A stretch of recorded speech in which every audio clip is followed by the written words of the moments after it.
इसके पहले तक साउथ मूवीज को सिर्फ साउथ में ही देखा जाता था, वहीं पे ही उनका क्रेज होता था। लेकिन कुछ सुपर्ब एक्टर्स की वजह से आज साउथ मूवीज को ना सिर्फ इंडिया में बल्कि पूरे विश्व भर में देखा जा रहा है और सराहा भी जा रहा है। उनमें से एक सुपरस्टार का नाम है अल्लू अर्जुन। बंदे की एक मूवी रिलीज हुई जिसका नाम है अंगू वैकुंठपुरथु। मुझे मलयालम बिल्कुल नहीं आती, लेकिन उस बंदे की कॉमेडी पे मैं खूब हंसा, उस बंदे के इमोशनल सीन्स पे मैं खूब इमोशनल हुआ और उस बंदे की डांस का तो जवाब ही नहीं है। 3 दिन से मेरी कार में उसी मूवी का गाना बज रहा है जिस मूवी के लिरिक्स मुझे भयो, मतलब ये क्रेज है उस बंदे का। अल्लू अर्जुन, जिसे हम स्टाइलिश स्टार भी कहते हैं, उस बंदे के लिए एक हार्ट तो बनता है। येस बैंक के साथ जो हुआ उस चक्कर में फोन पे ऐप फंस गया, क्योंकि उनके ज्यादातर ट्रांजैक्शन येस बैंक के साथ होते थे। अब 6 मार्च को अचानक से फोन पे ऐप ठप पड़ गया, जिसकी वजह से लोगों को परेशानी हुई। अब इसका फायदा उठाते हुए उनके राइवल पेटीएम ने ट्वीट करते हुए कहा कि डियर फोन पे, पेटीएम सबको अपनाता है, हम आपके कामकाज को संभालने में सक्षम है, हमें आपको सुधारने का मौका दीजिए। इस बात पे फोन पे ने रीट्वीट करते हुए कहा कि डियर पेटीएम, अगर आपका कामकाज इतना ही अच्छा होता तो हम पहले से बोल चुके होते।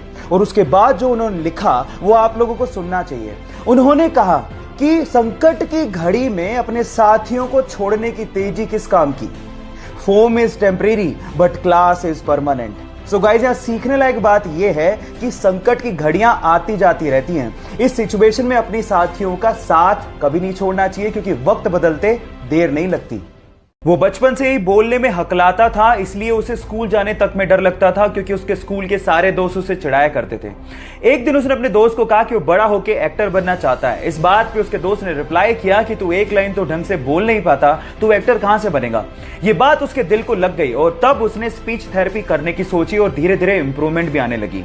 इसके एक्टर बनने की बात उसके डायरेक्टर पिता को भी पता थी, लेकिन वो इस पक्ष में नहीं थे। लेकिन एक दिन पिताजी जब कहो ना प्यारे की स्क्रिप्ट लेके शाहरुख खान के पास गए तो उसने उसे करने से मना कर दिया। आनन फानन में उन्होंने अपने बेटे को लॉन्च करने की सोची और जब 2000 में कहो ना प्यारे रिलीज हुई तो ये लड़का रातों रात स्टार बन गया। Yes guys, I am talking about Asia's handsome hunk, most superb dancer and most superb actor Hrithik Roshan. Guys, difficulties हर किसी के लाइफ में आती हैं, लेकिन उसे फेस करने वाला ही सुपरस्टार बनता है। जब वो मात्र 14 साल का था तो उसके माता पिता का डिवोर्स हो गया। उसके बाद उसकी मां को और उसे बहुत ज्यादा परेशानियों का सामना करना पड़ा। जहां घर का खर्च निकालने के लिए उसकी मां को दूसरों के यहां काम करना पड़ा, वहीं उसे भी घर घर जाकर, बसों में जाकर स्कूली सामान बेचना पड़ा और छोटा मोटा पार्ट टाइम जॉब भी करना पड़ा। इस वजह से उसकी पढ़ाई भी बीच में छूट गई।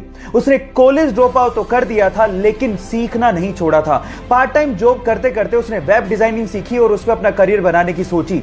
बहुत सारी असफलताओं के बाद भी उसने हार नहीं मानी और फाइनली आज वो बंदा ज्ञानी पंडित जैसी वेबसाइट्स का मालिक है और बहुत सारे विजिटर्स उसकी साइट्स पर विजिट करते हैं। इनफैक्ट गूगल ने कम से कम 3 से 4 बार उसे अपने प्रोग्राम्स में इनवाइट भी किया है। महाराष्ट्र के छोटे से शहर अकोला से निकले मयूर खरपकार के लिए एक हार्ट तो बनता है।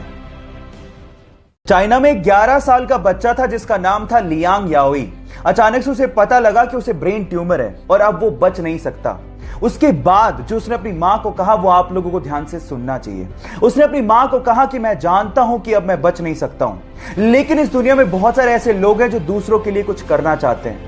मैं भी दूसरों के लिए कुछ करके मरना चाहता हूं। मैं चाहता हूं कि मेरी मृत्यु के बाद मेरे सारे ऑर्गन्स डोनेट कर दिए जाएं। और गाइस, हुआ भी कुछ यूं ही। डॉक्टर्स ने उसके सारे ऑर्गन्स जरूरतमंदों को डोनेट किए और मरणोपरांत उसके शव के आगे सभी डॉक्टर्स और हॉस्पिटल के स्टाफ ने सर झुकाकर उसे नमन किया। मैं भी इंसानियत का पैगाम देने वाले उस छोटे से बच्चे को सर झुका के नमन करता हूं। क्या आप लोगों ने डेडपूल देखी है? आई थिंक वो मार्वल का सबसे फनी सुपर हीरो कैरेक्टर है और मेरा तो पर्सनल फेवरेट है। लेकिन वो कहते हैं ना कि अक्सर जो लोग दूसरों को हंसाया करते हैं उनकी खुद की जिंदगी दर्द भरी होती है। डेडपूल का कैरेक्टर निभाने वाले इस बंदे की लाइफ की स्टोरी भी कुछ ऐसी है। बचपन से ही वो एंजाइटी और डिप्रेशन का शिकार था। पैसों की तंगी को दूर करने के लिए वो न्यूज़पेपर तक बेचा करता था। 2 साल तक लगातार उसे सुपरमार्केट, वेयरहाउस और रेस्टोरेंट में काम करना पड़ा था। अपने फ्यूचर की इतनी टेंशन थी कि रात रात भर उसे पैनिक अटैक आने लग गए थे। ड्रग्स तक लेना उसने शुरू कर दिया था। डेडपूल के एक रोल के लिए उसे 11 साल और 47 रिजेक्शंस का सामना करना पड़ा था और आज वो बंदा हॉलीवुड में टॉप एक्टर्स की लिस्ट में शुमार है। Yes guys, I am talking about Ryan Ronald. Guys, जिंदगी में इतने बड़े मुकाम हर किसी को हासिल नहीं होते, इसीलिए लाइफ की परीक्षा हर किसी को देनी पड़ती है। तो उसके लिए तैयार रहो, रुको मत और आगे बढ़ते रहो। कोरोना वायरस की खतरे की घंटी बज चुकी है, लेकिन बजाय उससे घबराने के हमें जानना होगा कि कैसे फैलता है और इससे बचे कैसे। जब कोरोना वायरस की संक्रमित बूंदें आपके शरीर में मुंह से, नाक से और आंख से किसी संक्रमित व्यक्ति की वजह से पहुंच जाएं, तो आप उससे प्रभावित हो सकते हैं। अब इससे बचे कैसे? नंबर 1, लोगों से दूरी बना के रखें और भीड़ भाड़ वाले इलाकों में जाने से बचें। नंबर 2, अपने हाथों को 20 सेकंड तक लगातार अच्छे से धोएं, ना सिर्फ आगे से, पीछे से भी, उंगलियों के बीच में से भी, नाखूनों को भी और कलाई तक धोएं। नंबर 3, मास्क पहनें और उसे डेली बदलें। नंबर 4, जब भी आपको खांसी या जुकाम फील हो तो तुरंत डॉक्टर के पास जाएं। और नंबर 5, भारतीय संस्कृति को अपनाएं, किसी से हाथ मिलाने की बजाय नमस्ते करें। कोरोना नमस्ते।